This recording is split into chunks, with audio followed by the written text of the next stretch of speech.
ಶ್ರವಣವೇ ಮೊದಲಾದ ನವವಿಧ ಭಕುತಿಯ ತವಕದಿಂದಲಿ ಕೊಡು ಕವಿ ಜನಪ್ರಿಯ ಪವಮಾನ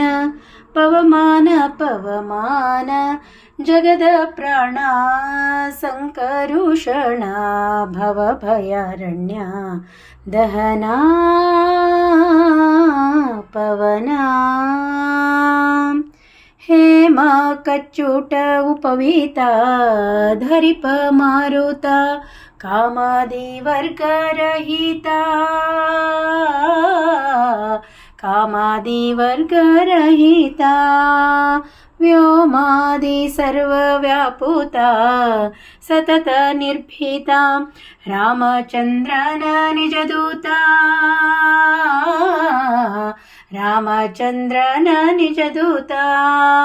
ಯಾಮ ಯಮಕ್ಕೆ ನಿನ್ನಾರಾಧಿಪುದಕ್ಕೆ ಕಾಮಿತ ಎನಗಿದು ನೇಮಿಸಿ ಪ್ರತಿದಿನ ಈ ಮನಸ್ಸಿಗೆ ಸುಖ ಸ್ತೋಮವ ತೋರುತ ಪಾಮರ ಮತಿಯನ್ನು ನೀ ಪಾಡಿಪುದು ಪವಮಾನ ಪವಮಾನ ಪವಮಾನ ಜಗದ ಪ್ರಾಣ.